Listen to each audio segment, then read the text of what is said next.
Hello fans and friends, welcome to another video. My name's Keir Smith.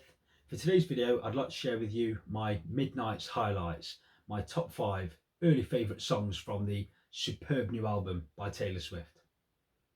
Yes indeed folks, I am a self-confessed Swiftie.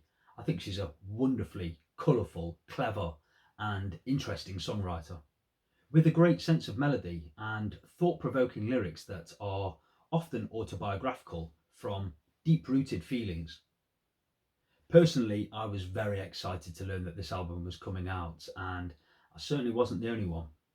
In one day, it became the fastest selling and biggest selling album of the year, shifting 1.5 million units in its first week. It broke Spotify records for the number of single day streams, and on Apple Music and Spotify, the top 10 songs were all songs taken from the Midnight's album. And Rob Sheffield's review in Rolling Stone was full of praise, calling it an instant classic. And Midnight's is a concept album, 13 songs about 13 sleepless nights, and Taylor Swift said, "It's a collection of music written in the middle of the night, a journey through terrors and sweet dreams." I've listened to the album start to finish 5 times now, so I'm very familiar with the songs. I'm really enjoying it. So with all that said, let's get to my list, my top 5 early favourites from the Midnight's album.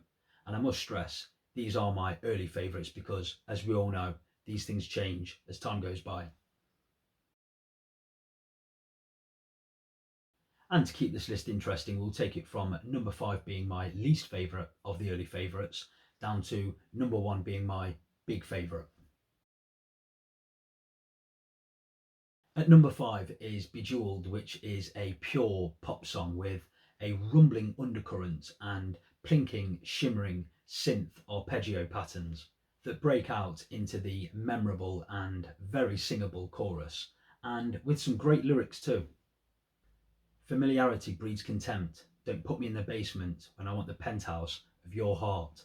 Diamonds in my eyes. I polish up real nice. Doesn't she just? It's a great song, super catchy, and it sounds like a bona fide Taylor Swift hit single to me. And if you haven't already, be sure to check out the music video for Bejeweled. It's a glamorous and visual twist on the Cinderella story. At number 4 is Labyrinth, and this is an absolute beauty. And lyrically, it looks back at the heartache of broken love, and it packs an emotional punch right from the start when Taylor sings, "It only hurts this much right now," was what I was thinking the whole time. Breathe in, breathe through, breathe deep, breathe out. And it uncovers her fear and uncertainty about finding new love when she sings, "Uh-oh, I'm falling in love again." Musically, it's very sparse, little production touches here and there, and that allows the room for Taylor's vocal, which is delivered so tenderly. And for me, it's one of Taylor's most gorgeous and heartbreaking vocals. And you can hear the vulnerability in Taylor's voice, especially when she goes into those falsetto parts, which evokes really strong feeling. It's a beautiful song. At number 3 is Question, and this was instantly likeable to me due to the clever way that Taylor delivers the lyrics, with lots of interesting, catchy, and different vocal melodies.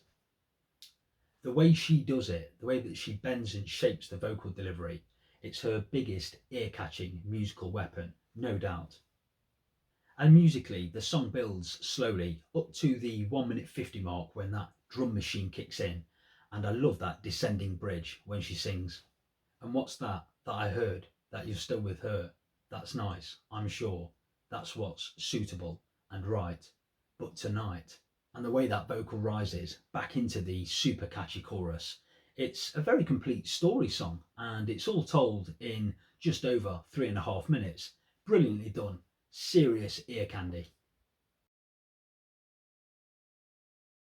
At number 2 is Midnight Rain, which opens with a low, manipulated vocal that fans suspect is Taylor's voice, pitched down.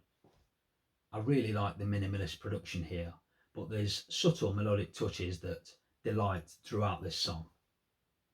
the way the drum machine rolls into the verses, and the short, glistening keyboard interludes. It's a perfect backdrop for Taylor's storytelling. But this time, Taylor's responsible for the heartbreak as she sings about a relationship that breaks down when her ambition takes over. He wanted it comfortable, I wanted that pain. He wanted a bride, I was making my own name, chasing that fame. He stayed the same, all of me changed like midnight. And I broke his heart because he was nice. I love this song. It's what I would call a perfect piece of electro dream pop. But narrowly beating the brilliant Midnight Rain to my number one spot is Maroon, a song that crept out at me immediately. First listen, I loved it. The spacey, atmospheric mood created by the slow beat and the purring synthesizer is beautiful. And the cinematic quality of Taylor's lyrics that tell of this New York romance. I really like that line, carnations that you thought were roses, that's us. And the way her vocal stutters as she delivers each word of that line, it's really well done. The chorus is fantastic, sung beautifully, and the production is first class, as it is across the whole album. And the romance ends in heartache as Taylor delivers that cutting line, I wake with your memory over me. That's a real fucking legacy to leave. To me, this is an instant Taylor classic and the standout track on the album so far. So they were my top 5 early favourites from Taylor Swift's Midnights album. And that was a hard list to put together because it's a really strong album. I found it immediately appealing, a one listen smash. The sonic landscape that's created by this restrained production is beautifully done. So credit must go to Jack Antonoff, Taylor's longtime collaborator, for his production and songwriting skills across this album. But Taylor's singing is fantastic, and the depth of her stories too, the way they create these images and mini movies inside your head, I think it's fantastic. So they're my favourite songs, they're my thoughts on the album, but what do you think? What are your current favourites from the Midnights album? Please leave your thoughts in the comments section below. Please give the video the thumbs up if you enjoyed it. Please subscribe to the channel. There'll be lots more to come. Thanks as always for watching. See you next time.